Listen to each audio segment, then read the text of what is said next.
Assalamualaikum warahmatullahi wabarakatuh. Saya Randi Suryawijaya ingin menjelaskan tentang prinsip user interface guna untuk memenuhi tugas mata kuliah sistem mikroprosesor. Baik, di sini ada 17 prinsip user interface. Yang pertama, user compatibility, yaitu seorang perancang sistem harus benar-benar paham tentang pengetahuan, cara berpikir dan cara menerima informasi dari user sehingga sistem yang nantinya akan digunakan dapat membuat user lebih produktif. Dan yang harus diperhatikan juga bahwa perancang desainer atau developer tidak sama dengan user. Yang kedua, product compatibility, yaitu selalu memperhatikan dan mempertahankan kompatibilitas antar produk, misalnya mampu mengorbankan user interface yang memungkinkan sistem lebih kompatibel. Selanjutnya, ketiga ada test compatibility, yaitu rancanglah interface sistem sesuai dengan tugas dari user. Jangan sampai user kesulitan untuk menggunakannya, karena hal ini dapat menyebabkan aplikasi yang kita buat akan tidak terpakai dan akhirnya tidak dapat membantu pekerjaan atau tugas user. Yang keempat ada workflow compatibility, yaitu selalu mengorganisasikan setiap fungsinya sesuai dengan kategori sehingga dapat memfasilitasi sebagai perubahan tugas user. Yang kelima ada konsistensi, yaitu prinsip ini sudah jelas bahwa sistem harus konsisten terhadap fungsionalitas atau kegunaan dari sistem tersebut. Contoh sederhananya adalah ketika user menekan tombol save, maka proses yang terjadi adalah penyimpanan bukan menghapus data. Selanjutnya, yang keenam ada familiarity, yaitu gunakanlah konsep, terminologi dan pengaturannya yang mudah dipahami oleh user, seperti icon atau gambar. Recycle bin pada sistem operasi Windows ini membuktikan bahwa fokus user terhadap gambar tersebut adalah file-file yang sudah dihapus sebelumnya. Yang ketujuh ada simplicity, yaitu kompleksitas suatu aplikasi akan menimbulkan frustasi pada user itu sendiri. Maka dari itu, gunakanlah sistem default pada aplikasi yang dirancang. Maksudnya adalah sediakan dan utamakanlah fungsi-fungsi yang benar-benar sesuai dengan tugas dari user. Usahakan agar tidak menampilkan semua fungsionalitasnya. Yang kedelapan ada direct manipulation, yaitu maksud dari prinsip ini adalah user dapat langsung menyaksikan aksi sistem pada suatu objek. Contoh sederhananya, pada saat kita mengetikkan huruf A, maka di layar akan langsung muncul huruf A. Selanjutnya, kesembilan ada control.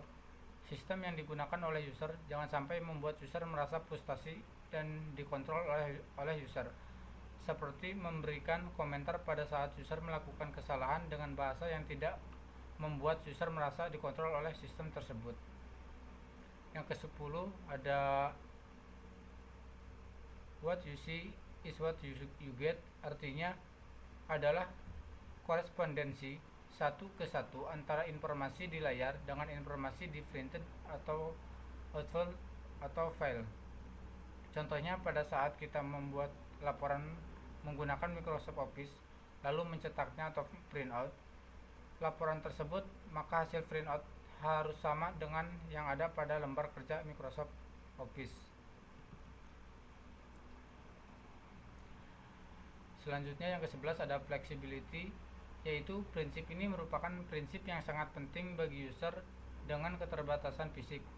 Ini berarti mengizinkan banyak kontrol dari user yang mendukung untuk menggunakan aplikasi yang kita rancang dan mampu mengakomodir kemampuan user yang lain. Seperti aplikasi yang dapat didukung oleh perangkat lain, yaitu seperti mouse, keyboard, joystick, trackball, dan lain-lain. Selanjutnya yang ke-12 ada responsiveness, yaitu sistem harus selalu merespon dengan cepat apa yang diinputkan oleh user, seperti menampilkan progress bar. Di sini yang ke-13 invisible technology, menyembunyikan detail teknis dari suatu sistem merupakan hal yang sangat direkomendasikan dalam membuat user interface. yaitu sehingga user tidak memiliki rasa khawatir dan ketakutan untuk menggunakan aplikasinya. Selanjutnya yang ke-14 ada robustness, yaitu sistem harus mampu mentolerir kesalahan manusia baik disengaja maupun tidak disengaja dan yang umumnya tidak dapat dihindari. Menyediakan recovery system merupakan hal yang baik untuk mengimplementasikan prinsip ini. Selanjutnya yang ke-15 protection. Prinsip ini berbeda dengan prinsip robustness karena pada prinsip ini sistem seharusnya memproteksi kesalahan-kesalahan umum manusia. Seperti pada saat kita menutup lembar kerja Microsoft Office yang belum kita simpan sebelumnya, maka Office akan secara otomatis memberikan konfirmasi untuk menyimpannya atau tidak. Selanjutnya yang ke-16 easy of learning, yaitu buatlah sistem yang mudah dipelajari bagi user novice atau awam. Hal ini akan memberikan motivasi pada user tersebut untuk menggunakannya. Di sini yang terakhir ada easy of use, yaitu buatlah sistem yang mudah digunakan untuk expert user sehingga sistem yang kita bangun tidak hanya dipakai untuk novice user tetapi bisa juga dipakai untuk user yang sudah ahli atau berpengalaman. Di sini untuk membuat PowerPoint ini saya mengambil dari diskusi kuliah wordpress.com. Baik, demikian dari penjelasan saya. Mohon maaf bila ada kekurangan dan kesalahan. Wabillahi taufiq wal hidayah. Wassalamualaikum warahmatullahi wabarakatuh.